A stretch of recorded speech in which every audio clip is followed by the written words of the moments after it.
I want to talk about visualization for a moment because I have been reading self-help books since I was a kid. In fact, I was just telling somebody the other day that the very first self-help book I read was The Inner Game of Tennis because I was a tennis player. Oh, wow. Yeah, at 10 years old, I read The Inner Game of Tennis, and it was all about what's going on in your mind that is creating the outcome of the match. And so I started visualizing at 10 and thinking through like, okay, this is what I want the match to look like. And I spent years doing this. I was missing one key component that I recently changed, and it completely changed the outcome of what I was manifesting in my life. And you just said it. It wasn't that this is the goal I'm going for. It was, this is the person I need to be in order to be a vibrational match to that goal. So instead of keeping the goal outside of me in my morning time, I would say, okay, I want to attract this in my life. What would it feel like if I have that right now? What if I already have that? Who would I be? And where I applied this to that just blew me away was 3 months before we pitched Fast Like a Girl to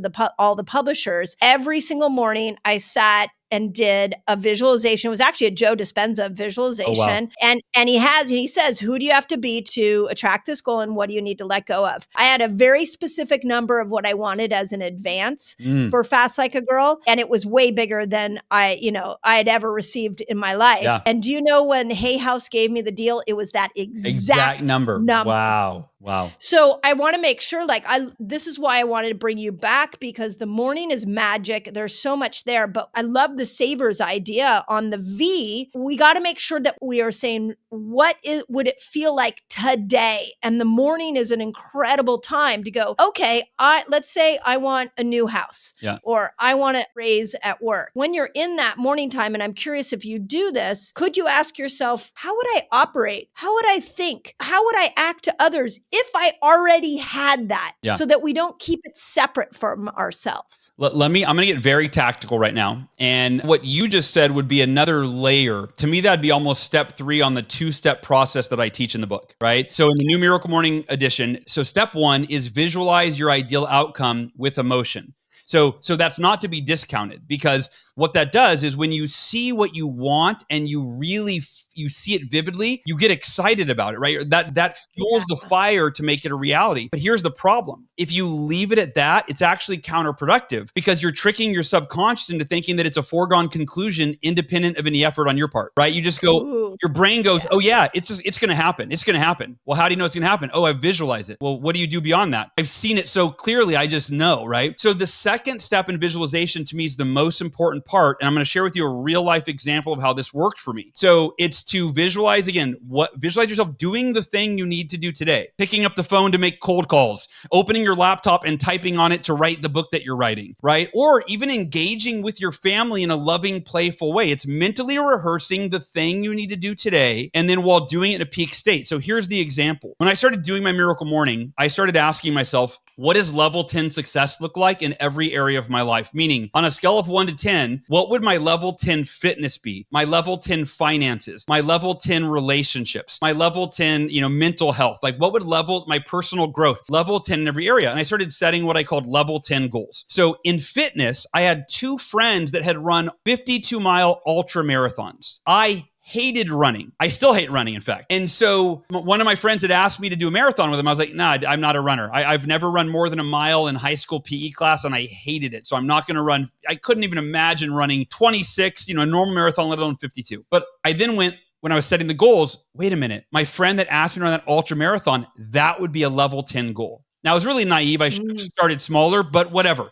I committed publicly to raise money for this charity. So here's how I did this. In fact, I'm going to bring in the other savers. I call this sequencing the savers, because you're leveraging different savers to turbocharge, to accelerate how effective and how quickly you get to a goal. So my goal was to run 52 miles on October 29th, 2009. Here's what I did. First, I meditated in an optimal state of confidence that I could actually complete that goal. I would get myself in a state of confidence. I would set the timer for 5 or 10 minutes and I would meditate in that state. And I would hardwire a level of confidence to do this thing that I had never done before. Then I would read my affirmations following 3 steps that I teach in the book. Step 1, what are you committed to? Step 2, why is it a must for you? Step 3, what specific actions will you take and when to ensure you follow through? So step 1, I'm committed to completing 52 miles on October 29th, 2009. No matter what, there is no other option. Why is it a must for me? Step 2, I'm doing this to become the person that I need to be that has capabilities to create everything else I want for my life. So I wasn't doing it to run the marathon. I was doing it to become a version of myself that I had never met before. Yes.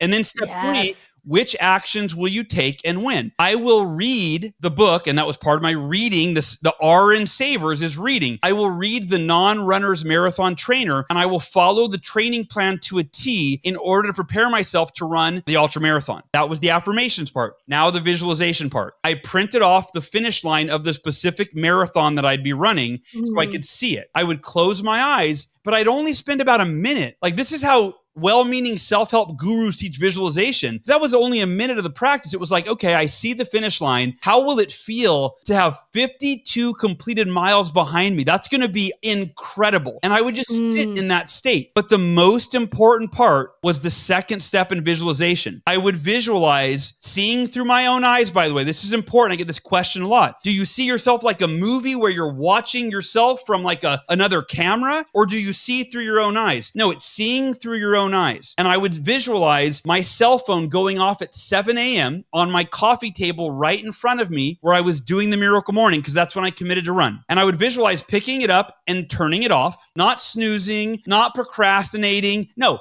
turning it off and going into my bedroom and getting dressed in my running clothes and then walking out to my front door through my living room. And I would see my hand reaching the doorknob, kind of like one of those first person shooter games where you see the hand reach out, opening the front door, staring at my sidewalk. And then I would recite my affirmations one more time while I had my eyes closed. And I was picturing the sidewalk. And I would say, I'm committed to running 52 miles on October 29th. I'd say it with such energy and enthusiasm. Then I'd go through step 2 and step 3 of my affirmations. I would get myself in a peak mental and emotional state while I pictured the sidewalk. And that got me excited to go for that run. And then let me close this out by telling you how this played out in real time. Mindy, when the alarm on my phone went off at 7 a.m., and for anybody listening, I want you to think about when it's time for you to do that thing that you're scared to do because of fear of failure, or it's out of your comfort zone, whether it's going to the gym or, again, getting on the phone to call prospects, whatever it is. When the alarm went off at 7 a.m., human nature for me would have been, I'll run tomorrow. Right? And one missed day turns into 2. But that is not what I visualized. It's not what I mentally rehearsed. So when my alarm on my phone went off, and you can apply this to every area of your life, it was almost like I was a robot in the best possible way. I turned it off. I went into my closet. I got dressed in my running clothes. I headed out the front door. When I opened and saw the sidewalk, opened the front door and saw the sidewalk, I was flooded with the emotions that I had mentally rehearsed, 30 minutes before. And I went for that run. And I believe if it wasn't for my Miracle Morning, I do not think I would have completed that marathon, or I would have shown up, but I would have not run the 500 miles of training that would have enabled me to actually complete the marathon. It was because of the Miracle Morning and specifically that visualization practice.